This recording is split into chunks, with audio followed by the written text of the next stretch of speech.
Avanza dengan naik Mercedes, itu Bapak enggak zuhud.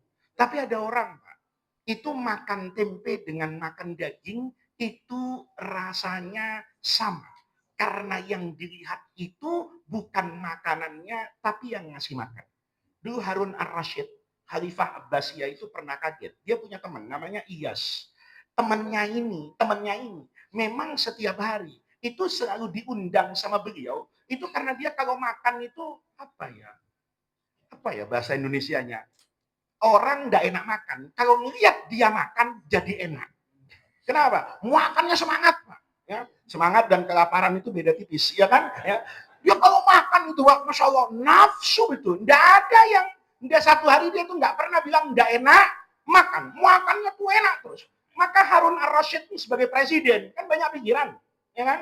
Makan siang gratisnya belum beres, bisa kepikiran kan? Oh, ada yang keracunan, kepikiran dia. Maka karena banyak pikiran, itu suka makan nggak enak. Tapi kalau ngeliat Ayas makan, maka dia jadi semangat untuk apa itu? Makan. Maka satu hari, itu yang kesel itu tukang masak istana. Kata tukang masak istana, enak aja nih orang. Tiap hari makan sama presiden gratisan.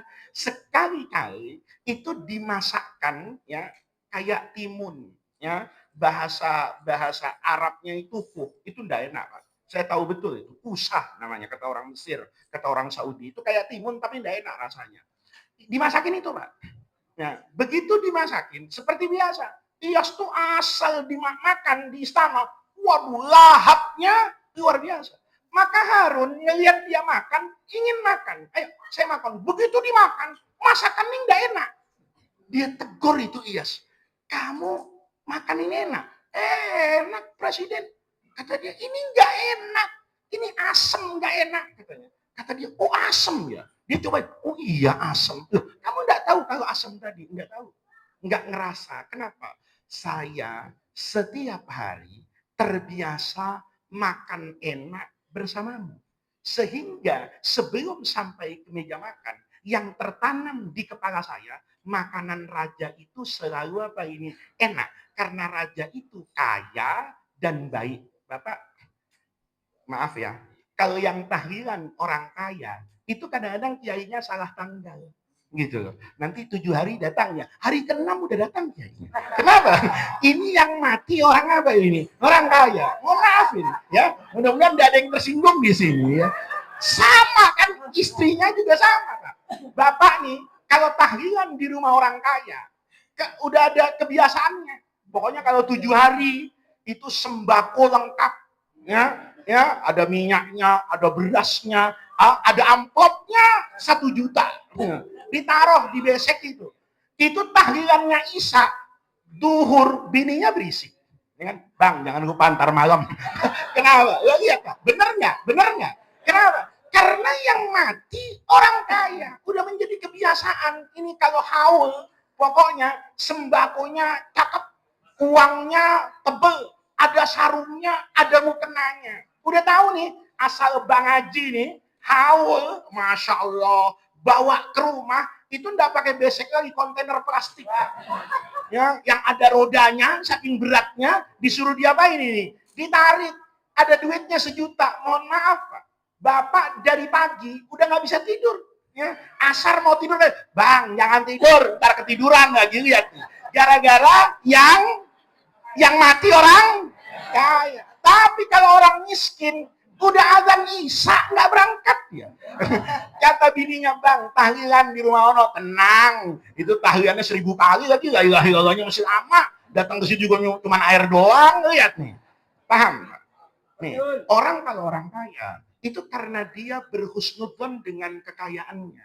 Maka dia tenang. Sayangnya, perilaku kita yang seperti itu tidak pernah kita tempelkan pada Allah.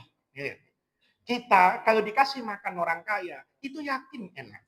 Tapi apa yang datang dari Allah, itu tidak pernah kita yakini bahwa itu satu kenikmatan. Padahal yang ngasih sama. Coba, kita kalau dapat duit nih, habis ngaji, tahu-tahu ada orang keluar, ngelihat Bapak pulang pengajian. Pak, habis ngaji ya? Iya, ini Pak. Saya dari semalam tuh niat banget. Orang yang pertama kali ketemu saya keluar dari Masjid Nurul Iman, itu saya kasih duit 5 juta. Bapak pasti ngomong, Wa may yattaqillaha yaj'al lahu makhraja wa yarzuqhu min haitsu la yahtasib. Ini rupanya tafsir Allah min haitsu la yahtasib. Begitu pulang ketawa-ketawa. Kata bini, ada apa, Bang? Alhamdulillah. Allah sayang sama kita. Pagi-pagi gua dapat duit 5 juta. Dia ngelihat Allah yang Maha Rahman dan Maha Rahim. Tapi lihat, Pak.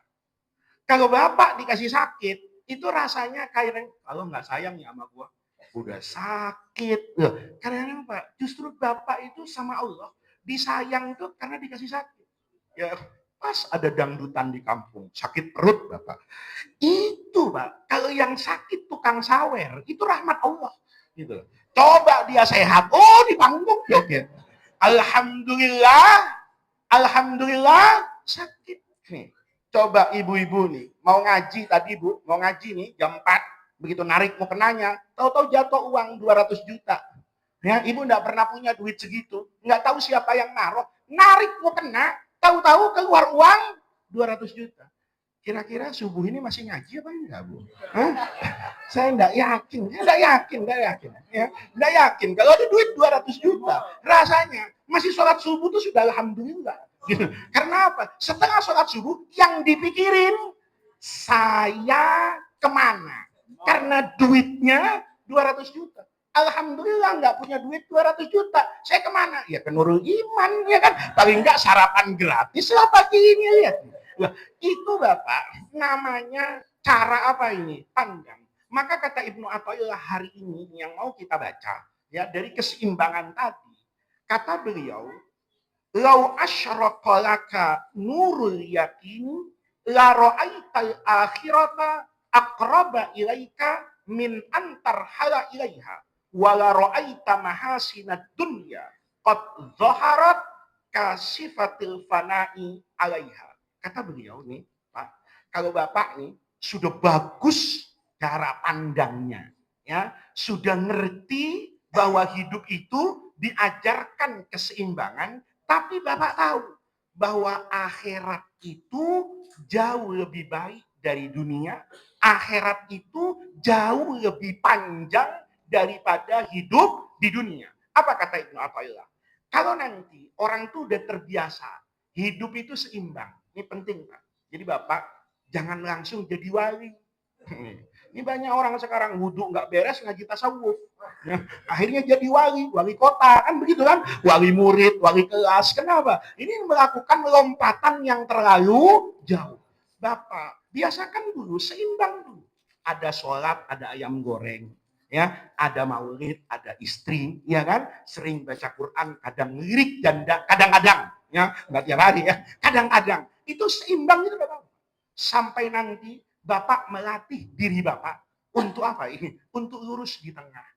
Kalau nanti sudah lurus di tengah, itu sama Nabi dijanjikan kok. Pasti akan miring kepada apa ini? Akhirat. Bapak tidak diminta untuk sholat tahajud 100 rakaat itu tidak diminta. Tapi diminta untuk sholat 5 waktu. Jaga 5 waktunya. Tidak diminta puasa Daud, tidak diminta. Yang diminta itu puasa Ramadan. Kalau masih kuat, ada Senin Kemis. Senin Kemis nggak sekuat, itu ada Ayyamul Bid. Pokoknya dalam setiap bulan, itu dimintalah puasa sunnah sekali, 2 kali. Jaga ini. Bapak nggak diminta menghabiskan uang Bapak untuk orang lain. Bapak cuma diminta 2,5% pada setiap harta Bapak selama 1 tahun itu untuk orang lain. Latih ini yang baik. Kalau nanti melatih ini yang baik, ini kata Ibnu Athaillah, lau asyraqa, nanti kemudian akan asyraqa, terbit kayak matahari itu. Apa yang terbit itu? Nurul yakin, keyakinan bahwa Allah itu maha baik. Ya, yang saya bilang tadi, Pak. Ya, kayak Bapak nih sama Ibu kalau saya tanya, "Bu, mau masuk surga nggak?" Ibu tahu nggak syaratnya masuk surga apa? Mati. Gitu loh. Nah, iya, Ibu sholat, Bu. Oh, jutaan rakaat. Nggak mati-mati. Masuk surga enggak? Enggak. Ibu puasa nih tiap hari. Udah sampai 60 tahun puasa tiap hari. Somud dahar. Jumlah puasanya itu ribuan hari. Nggak mati, masuk surga enggak? Nah, jadi syaratnya masuk surga? Mati. Ibu mau masuk surga? Loh, bingung kan? Saya tanya, ya, syaratnya masuk surga? mati. Lihat, mati. Ibu mau masuk surga enggak? Mau. Berarti harus. Nah, lihat tuh. Maka pertanyaan selanjutnya itu mudah. Mati itu nikmat apa musibah? Nikmat. Nah, kalau nikmat duluan. Bu, semua nikmat kan dikejar, Bu. Ayo, Ibu kalau ada duit 1 miliar di sana, lomba lari, pasti lari. Secepat, kenapa? Lo itu nikmat, saya kejar. Tapi Ibu di sana ada anjing gede sama harimau 3. Lari ke situ, Bu. Enggak, kenapa? Itu bukan nikmat. Saya tanya, mati itu musibah apa nikmat? Bingung kan jawabnya? Bingung jawabnya. Mau dibilang nikmat, takut duluan. Mau dibilang musibah, enggak masuk surga. Kan begitu ya. Maka itu bergantung nanti pada sudut apanya? Pandangnya. Kan sama, Pak. Kalau saya merasa disayang oleh orang tua saya, maka saya pulang ke rumah itu dengan keberanian, bahkan dengan rasa yang pede. Kedatangan saya itu dinantikan sama bapak saya. Kenapa?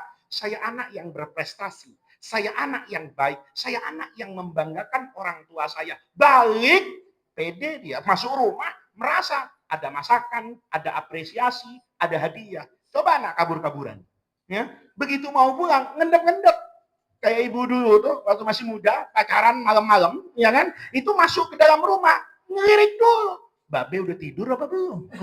Iya kan? Kalau ada orang, bah ibu nggak berani pulang. Kenapa? Karena memang kita tidak dinantikan kepulangan kita. Maka di sini, bapak-bapak, kalau kita lihat semua yang dari Allah, itu kalau kita yakini bahwa itu adalah mutlak kebaikan, maka kita nanti akan selalu melihat Allah.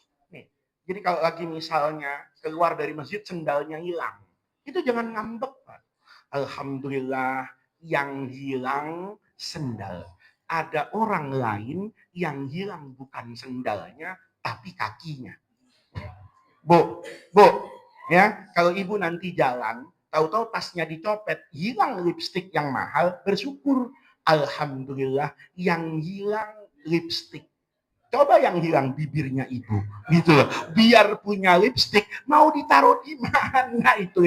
Kenapa? Iya Pak, lipstik itu untuk apa? Untuk bibir kan. Maka hebatan lipstiknya apa bibirnya? Kita kadang-kadang yang dipikir lipstiknya, bukan bibirnya. Padahal lipstik tanpa bibir, ibu mau taruh di mana? Itu ya. Iya kan Pak? Bapak nanti nauzubillah, begitu wudhu nyopot cincinnya ketinggalan. Itu jangan terlalu alhamdulillah yang hilang cincin. Coba yang hilang jarinya. Lah iya tuh. Kita ini kadang-kadang kehilangan handphone, sedih Pak. Padahal alhamdulillah yang hilang handphone, bukan matanya. Kerenan mana Pak? Handphone sama mata. Hah? Kerenan mata. Kalau handphone untuk foto, itu masih diukur Pak fokusnya. Mata kita itu autofokus. Hebatnya lagi mata kita itu bisa membedakan mana istri sendiri, mana istri orang lain. Itu mata. Bener nggak? Kamera bisa bedain. Nggak bisa. Asal disuruh foto aja. Mau istri orang mau istri sendiri foto. Tapi mata kita ngeliat, oh istri sendiri maju, oh istri orang mundur, gitu Pak. Ya kecuali matanya rusak, kan begitu. Istri tetangga dianggap istrinya sendiri, nanti begitu salah ngakunya anak hilaf. Kalau nanti sudah sampai pada tahap itu, ngerasa, oh iya ya, Allah ketika saya kehilangan sendal, itu sedang ingin mendidik saya. Betapa beruntungnya kamu masih berjalan dengan kaki walaupun tanpa sendal. Karena ada orang lain yang punya sendal tapi tidak punya kaki. Saya punya kawan, punya toko luar biasa di Jakarta Selatan. Larisnya luar biasa. Tapi ditakdirkan oleh Allah itu tidak punya apa itu? Kaki.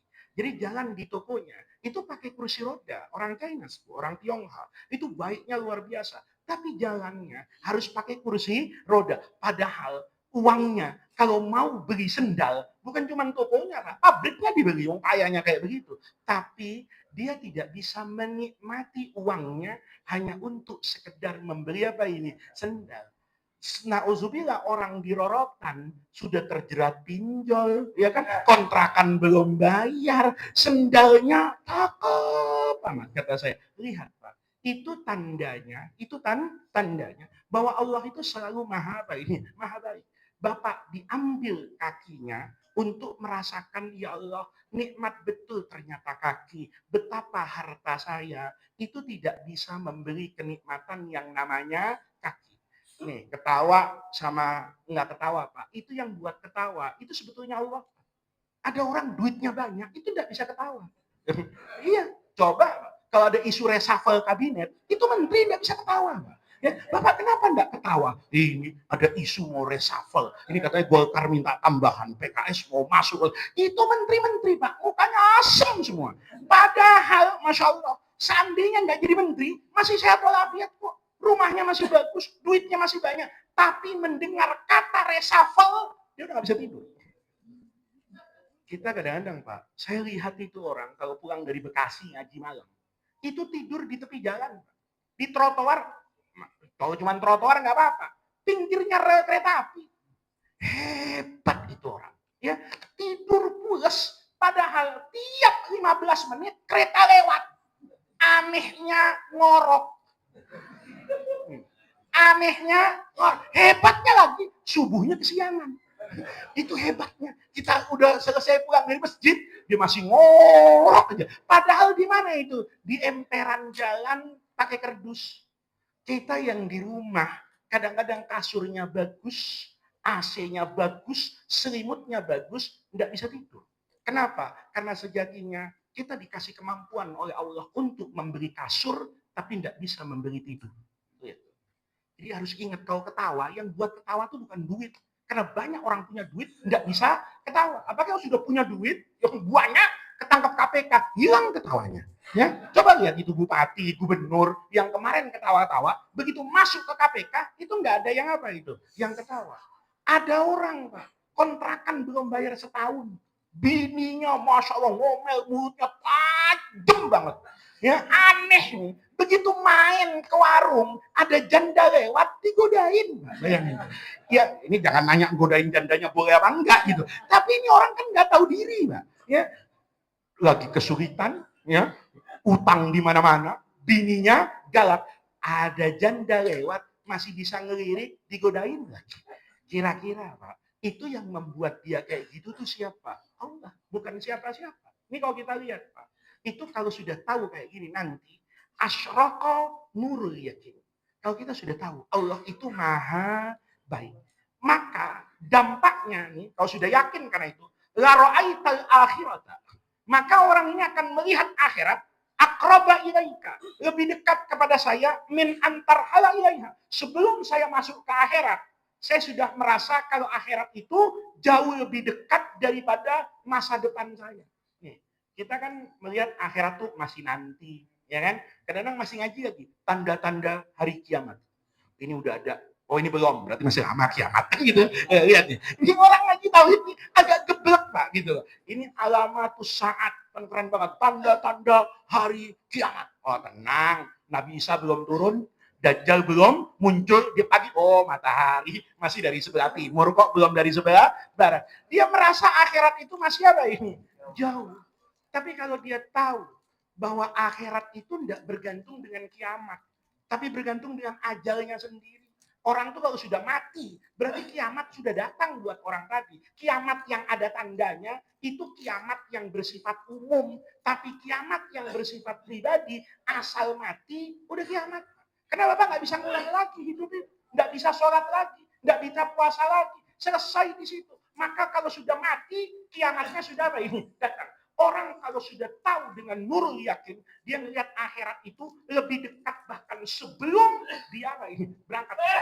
Ini ada cerita Pak, namanya Bahlul. Bahlul itu Abu Amr As-Soirafi. Itu orang Irak sebut dia Bahlul itu bego. Itu bukan berarti dia orang bego. Karena dia dinilai bodoh, jalan hidupnya berbeda dengan orang lain. Kalau orang lain makannya banyak, dia makannya sedikit. Kata orang lain, bego, ya, makanan gratis kayak gini kok enggak dimakan. Begitu. Bahlul itu Pak, hidupnya di kuburan. Satu ketika, Harun Ar-Rasyid, Itu manggil dia, ya Bahlul, emang bego katanya. Ini orang kenapa? Tiap hari di kuburan aja. Bahlul itu kan, sebelum mati, itu udah gali kuburan dulu. Jadi dia main di kuburan, udah ngapling tanah kuburan. Kayaknya bapak-bapak di sini nggak ada yang berani kayak gitu. Ayo coba, ya. Ini belum mati, Pak. Tapi tiap hari di kuburan. Di kuburan itu bukan cuma di kuburan, dia gali kubur. Gali kubur ditutup sama apa itu? Batu, Pak. Itu Bahlul kalau lagi malas sholat, itu masuk ke kuburan. Dia tutup dari atas. Kata Bahlul, begini rasa lu nanti. Ya, sholat enggak? Ya sholat, Pak. Kenapa? Karena dia ada di dalam apa ini? Kuburan. Maka kata Harun Ar-Rasyid, Bahlul ini bodoh. Kenapa? Yang dipikir kuburan aja dirapiin, dibangunin, baca Quran di situ. Apa kata Bahlul? Ya Amirul Mukminin, sebetulnya di antara kita ini siapa yang bodoh? Kau bangun istanamu fahuwa zail. Padahal istana itu cepat atau lambat, pasti akan kamu apa ini? Kamu tinggalkan. Bapak, 100 tahun yang lalu di Rorotan ini, kita nggak tahu bentuknya kayak apa. Mungkin di sini rumah orang, mungkin di sini rumah kepala desa, mungkin di sini rumah orang kaya, kita nggak pernah tahu. Itu 100 tahun yang lalu kayak apa. Tapi yang jelas 100 tahun sekarang beda. Coba Bapak lihat. Ya, peta Jakarta 100 tahun yang lalu, itu banyak di TikTok. Itu kaget saya lihat. Masya Allah. Di bundaran HI, itu ada sapi Pak. Ya kan? Masih ada sawah, becek kayak begitu. Masya Allah yang namanya Pancoran. Itu Masya Allah kampung banget. Saya berpikir, ini yang jadi gedung setelah 100 tahun. Boleh jadi dulu sawahnya orang. Sekarang orangnya sudah tidak ada, jadi gedung. Entah 100 tahun yang akan datang. Yang pasti fahuwa zail. Bapak masih punya sertifikat yang umurnya 100 tahun di Rorotan? Enggak. Nggak ada. Sertifikat Bapak paling lama 30 tahun yang lalu. Paling lama 40 tahun yang lalu. Ada orang masih punya. Pegang girik 100 tahun yang lalu. Nggak ada. Berarti semuanya itu sudah apa itu? Sudah hilang. Fahuwa zail. Kata siapa ini? Kata Bahlul. Maka Bahlul itu Pak, itu unik Pak. Karena Harun Ar-Rasyid tuh sering dikasih nasihat. Ini orang unik, ngasih nasihat. Maka Harun tuh malu sendiri. Dia ngomong gini, Bahlul, kamu sering ngasih nasihat sama saya. Sementara saya belum pernah ngasih apa-apa sama kamu. Apa maksud Tuhan? Ya sekali-kalilah. Kamu sebut apa permintaanmu, saya kabulkan. Sebagai imbalan atas nasihat yang selama ini kamu berikan. Untung yang jadi cerita itu Bahlul. Coba saya, absennya banyak. Yang pertama rumah di Kelapa Gading presidennya kan, ya rumah apa ini? Rumah apartemen di HI, mobil, uang, pasti itu yang diminta. Bahlul itu ditawarkan dunia oleh Harun Ar-Rasyid. Sebut, saya akan kabulkan. Apa kata Bahlul? Ya Amirul Mukminin, saya dan engkau itu keluarganya Allah. Saya dengan engkau itu sama-sama hamba Allah. Jangan kau pikir Allah cuma ingat sama kamu dan lupa sama saya. Ini lihat. Kita kalau lihat orang kaya sama miskin, itu pasti yang kaya ini diingat mulu sama Allah. Asal panen, dia yang dapat. Asal ada gusuran tanah, tanah dia yang kena gusur paling mahal. Lihat. Yang tidak dapat itu merasa ditinggal. Apa kata Bahlul? Ya Amirul Mukminin, engkau ini harus sadar, saya dan engkau itu sama-sama hamba Allah. Allah itu bersifat adil, pasti membagi rahmat nikmatnya itu sama antara engkau dengan saya. Engkau dikasih kekuasaan, saya tidak dikasih kekuasaan. Apa kata Bahlul? Jangan pikir Allah itu tidak memberi apa-apa kepada saya. Karena saya tidak diberi kekuasaan, saya tidak diberi wajah yang tampan, tidak ada perempuan yang mau sama saya, maka kesempatan ini saya pergunakan untuk zikir kepada. Karena dia tidak punya istri, kan tidak ada yang nagih uang belanja Pak. Aman, dia mau zikir 7 hari 7 malam di masjid, pasti aman. Bapak coba duha lama-lama, ya kan? Bang Haji pulang, kenapa? Belanja. Gua duha dulu. Udah Bang Haji, potongan lu nggak makbul duhanya, udah pulang kerja-kerja kan begitu Pak. Tapi Bahlul ini aman, karena dia punya istri, kata dia. Karena wajah saya tidak tampan. Wajah saya tidak tampan. Saya tidak, maka saya gunakan semua itu untuk mengingat akhirat secara total. Jadi bapak-bapak yang belum punya jodoh itu juga nggak usah putus asa. Gitu. Ya Allah, emang dasar muka di bawah standar BPS kan gitu. Ya, gua lamar orang perempuannya mau muntah misalnya gitu. Itu nggak usah putus asa. Oh, kalau begitu yang penting saya jadi hamba Allah yang baik. Kalau saya tidak ditakdirkan menikah di dunia, Jangan-jangan Allah ingin menikahkan saya di mana itu? Di akhirat. Kalau Allah tidak menjadikan mobil saya bagus di dunia, itu jangan-jangan karena Allah ingin yang bagus itu nanti di akhirat. Karena Allah tahu iman lemah modal saya, kalau punya mobil bagus, itu nggak akan ke masjid, Pak. Bapak kalau punya mobil bagus hari ini, Car Free Day ke HI, ya kan? Kenapa gua pamer mobil baru kan begitu? Bapak kalau punya motor bagus, nggak mungkin Pak, pasti jalan, iya kan? Nah, maka di sini, lau asyroko laka nurul yakin la ra'aital akhirata aqraba ilaika min antara wa la ra'aita, dan kamu akan lihat mahasinat dunia, kebagusan dunia ini dhaharat akan muncul kasifatul fana'i, kayak gerhana. Tahu gerhana, Pak? Gerhana itu kan nutupin jadi gelap. Lama apa enggak? Enggak ada gerhana lama. Ya, kalau ada gerhana sehari semalam cepat sholat, Pak. Itu bukan gerhana tanda kiamat itu. Yang namanya gerhana, matahari ketutup paling lama menit. Walaupun prosesnya panjang, mungkin redupnya 2 jam. Tapi gerhana matahari total itu dalam waktu apa ini? Menit. Kalau total 1 jam gelap kayak malam, cepat sholat, Pak. Zikir semua itu. Kenapa? Jangan-jangan nggak terbit lagi itu matahari. Mau datang apa ini? Kiamat. Dunia itu kayak gitu, Pak. Kita ini, kata Ibnu Athaillah, kita ini sering tertutup oleh sesuatu yang seperti gerhana. Sebentar, tapi itu yang menjadi fokus kita. Lihat. Ya, kita ini jadi manusia, itu suka aneh, Pak. Saya kemarin ke Dieng. Ya, ke Dieng yang paling atas. Ya, ada jalan tuh namanya Sikarim. Itu indah betul, Pak. Negeri di atas awan. Malam-malam, itu di villa yang saya tidur, itu berisik orang. Saya tanya, ini orang mau kemana? Jam 12 malam, dinginnya. Itu ternyata mau naik gunung. Mau ngelihat apa? Sunset. Matahari terbit. Ini sebenarnya kerjaan orang aneh, Pak. Orang aneh. Malam-malam, dingin-dingin kan? Dingin banget itu, Pak. Dingin banget. Itu rela naik ke atas gunung. Itu sampai, Masya Allah, katanya 3 jam. Naik, nungguin matahari terbit. Anehnya, begitu mataharinya terbit, ditinggal pulang. Ya, kata saya, ya Allah, saya ini bodoh, kata saya. Tapi yang nggak sebodoh itu, gitu. Matahari itu ditunggu kapan terbit. Itu Masya Allah perjuangannya, Pak. Semalaman, kadang nggak sholat subuh. Oh iya cerita. Anehnya bangga lagi. Ketemu saya, alhamdulillah, Anda tadi lihat sunset. Ya walaupun nggak sholat subuh, Masya Allah, kata saya. Jadi ente ngejar matahari, nggak sholat subuh. Ya sekali-kali nggak apa-apa kali Pak Ustadz, katanya. Yang penting tahu, ya Allah. Anehnya, setelah saya tanya, begitu mataharinya terbit, kamu ngapain? Ya pulang, katanya. Ngantuk tidur. Aneh kan, Pak? Mataharinya dicari, begitu terbit, ditinggal. Itu manusia. Jadi Bapak nggak usah sok pintar lah, ya kan? Ternyata kita ini bodoh juga gitu. Coba orang ulang tahun itu, Pak. Lebih aneh lagi, ya kan? Kue, lilin, dinyalain. Habis itu ditiup. Ya, kalau mau dimatikan, kenapa dinyalakan tadi gitu? Aneh kan? Kalau dipikir-pikir, manusia itu ya kayak gitu. Ini, Pak. Makanya, walara'aita mahasinat dunia. Itu bagusnya dunia. Itu sebentar. Matahari terbit itu, Masya Allah. Ya kan? Di Bromo, di gunung-gunung, itu orang ribuan, cuma nunggu matahari terbit. Itu durasinya cuma 5 menit. Begitu 5 menit, yang 4 jam itu berangkatnya, Pak. Pulangnya 4 jam lagi. Jadi dia baru sampai itu mau zuhur. Saya bilang, Masya Allah, keluar tengah malam, datang lagi mau zuhur, yang dinikmati cuma 5 menit. Nih, Pak, sebetulnya begitu, Pak. Ya. Wa inna yauman inda rabbika, satu hari di sisi Allah itu ka'alfi sanatin, seperti 1000 tahun mimma ta'udun.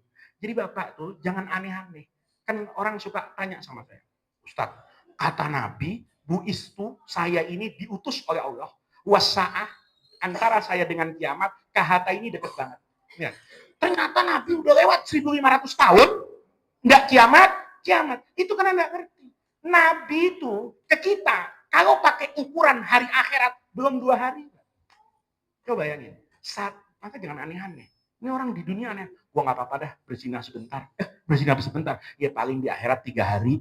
Di akhirat 3 hari itu, kalau di dunia, itu sama dengan 3000 tahun. Iya. Makanya orang itu cari nurnya, kesadaran seperti ini. Kalau kesadaran seperti ini, nanti hidupnya itu anteng. Ini yang terakhir, Pak. Sauban itu pembantunya Nabi. Sauban ini pembantunya Nabi, tahu betul Rasulullah itu adalah majikan yang paling baik. Rasulullah itu bahkan dalam banyak riwayat sebelum wafat itu semua jasanya orang itu dihitung sama Nabi. Umar, kamu pernah apa? Sekarang minta apa? Sayyidina Abu Bakar, kamu dulu pernah apa? Minta apa? Itu semua ditawarin sama Rasulullah. Sauban termasuk. Karena khodamnya Rasulullah lebih dari 10 tahun di Madinah. Jadi 10 tahun di Madinah, itu dia jadi pembantu Nabi. Kata Nabi, pembantu saya ini orang baik. Ya, lama-lama kata Nabi, aneh ini orang. Bukan semakin gemuk, semakin kurus.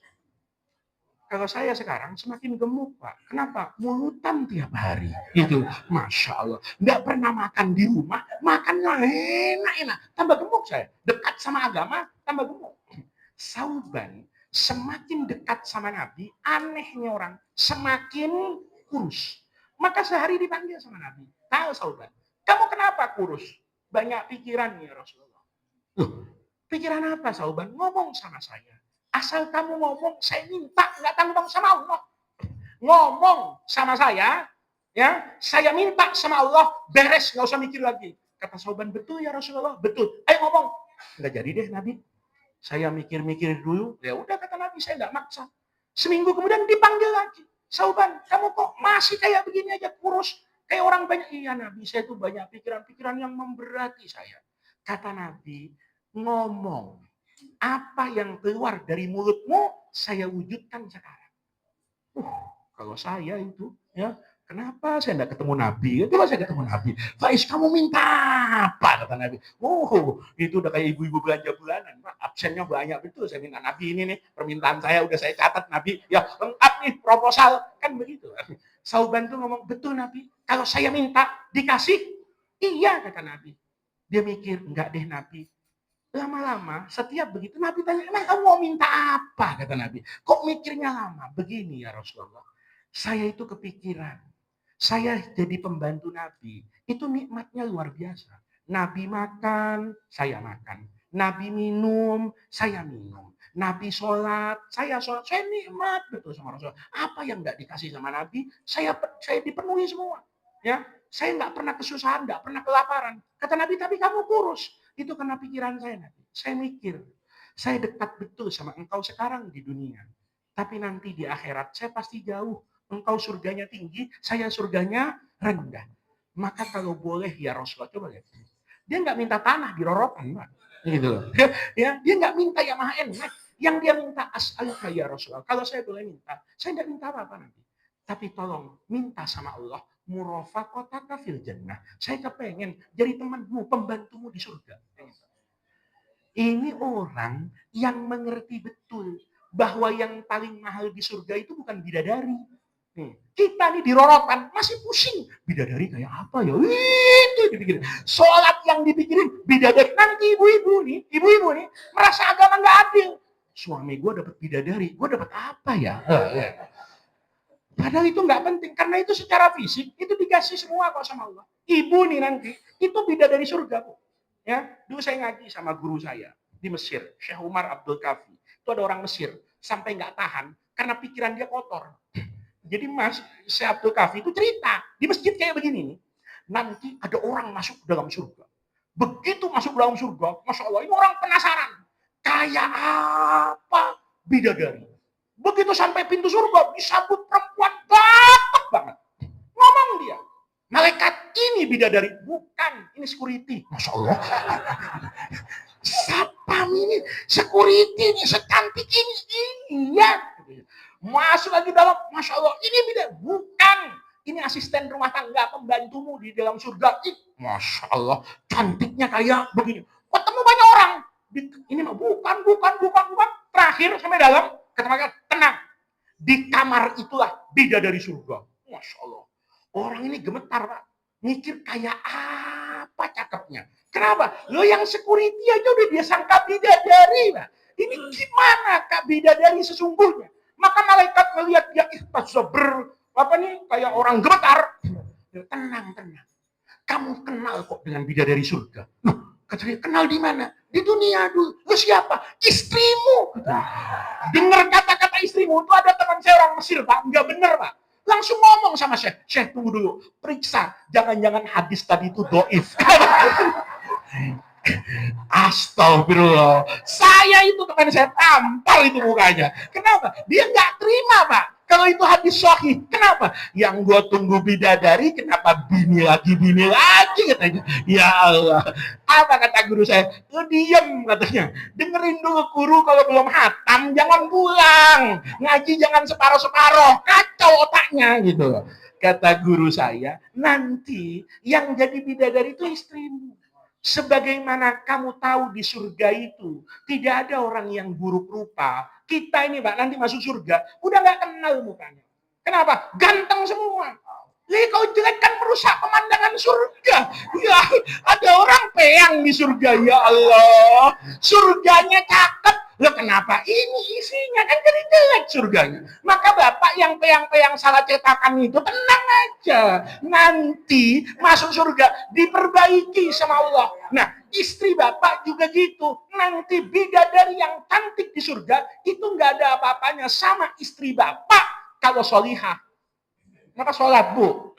Sholat itu operasi kecantikan namanya, ya kan? Puasa, Bu. Puasa itu skincare. Nanti di surga yang rajin puasa mukanya glowing. Tapi yang di dunia pakai skincare sampai terlibat pinjol, nih ya, sampai terlibat pinjol, masya Allah, asem mukanya di akhirat nanti. Lihat nih, Bu. Jadi dunia itu nggak usah dipikirin itu. Kita ini sibuk bidadari kayak apa? Nih, apa kata Sauban? Ditanya sama Rasulullah, Sauban, memang surga itu tidak nikmat. Apa kata Sauban? Tidak nikmat Rasulullah. Kalau saya tidak bertemu dengan engkau. Jadi kata Sauban, jadi maksudmu surga itu kenikmatan paling tingginya apa? Kenikmatan paling tinggi itu kalau saya tetap bisa melihat Rasulullah di dalam surga. Kita kayaknya nggak pernah mikirin Nabi di surga. Yang dipikirin bidadari gua kayak apa ya nanti, casingnya begini, apa iPhone, apa Samsung, nah itu, lihat Pak. Nah itu kenapa? Karena kita dibuat oleh dunia ini, ukuran cantik, ukuran kaya, ukuran nikmat, itu dengan semua yang bersifat duniawi. Kalau kita mengerti semua yang bersifat ukhrawi, nanti buah di surga itu kata Rasulullah, kan sama Pak, namanya mangga, tapi rasanya beda. Beda, Pak. Rasa namanya sama, rasanya beda. Nanti di surga itu minumannya juga khamr. Tapi khamr di surga itu tidak merusak fungsi luhur manusia. Maka kita bermaulid Nabi itu. Jangan sampai simtud duror dibaca, dibak dibaca, tapi yang baca itu cuma mulut.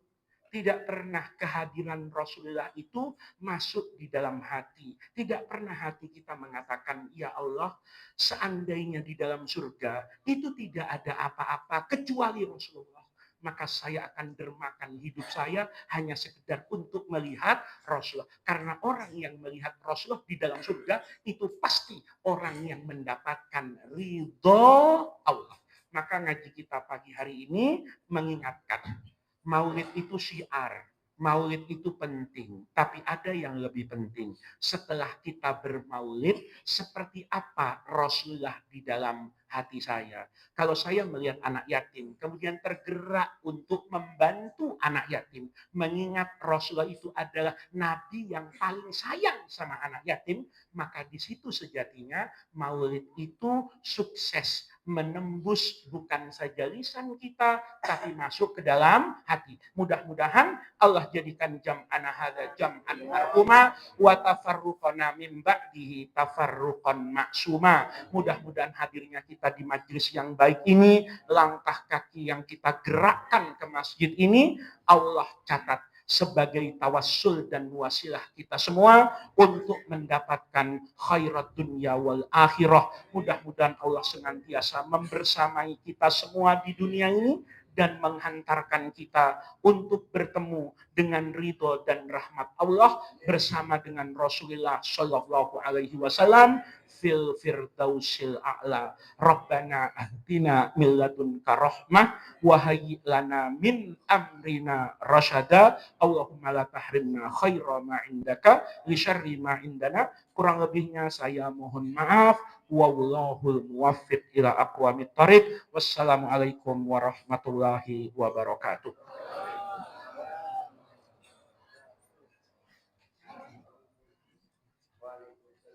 Warahmatullahi wabarakatuh. Sallallahu Nabi Muhammad. Kita ucapkan Alhamdulillahirabbil alamin. Begitu banyak untayan hikmah, kalimatut thayyibah, pengingat untuk kita yang pada akhirnya nanti kita bisa amalkan dalam kehidupan sehari-hari yang disampaikan oleh guru kita Murabbir Huna Dr. Kiai Ahmad Faiz Supran Mamun. Mudah-mudahan apa yang disampaikan senantiasa memberikan berkah untuk kita semua. Alhamdulillah pada kesempatan kali ini kita dihadiri begitu banyak ulama-ulama kita, guru-guru kita, Ketua MUI Kecamatan Klincing, Nur saya, dan juga Ketua Robitoh Alawiyah Jakarta Utara, dan juga Ketua Majlis Rasulullah Habibana Husain Buhten, dan juga Ketua Al-Muwasalah Dr. Ki Haji Rahiman. Alhamdulillah. Tentunya informasi bahwa pengajian pada bulan yang akan datang insya Allah di Masjid Al-Karamah Kampung Walang. Apabila ada waktu kesempatan, mudah-mudahan bisa hadir di tanggal 14 Desember. Kita ucapkan insya Allah, mudah-mudahan bisa hadir. Mari kita tutup acara kita dengan talqinul dzikir oleh Habibana Husain Buhten, dan doa pertama oleh guru kita Ki Haji Ahmad Rohidi, doa terakhir oleh guru kita Dr. Ki Haji Rahiman. Kepada beliau dipersilakan. Sallu ala Nabi Muhammad.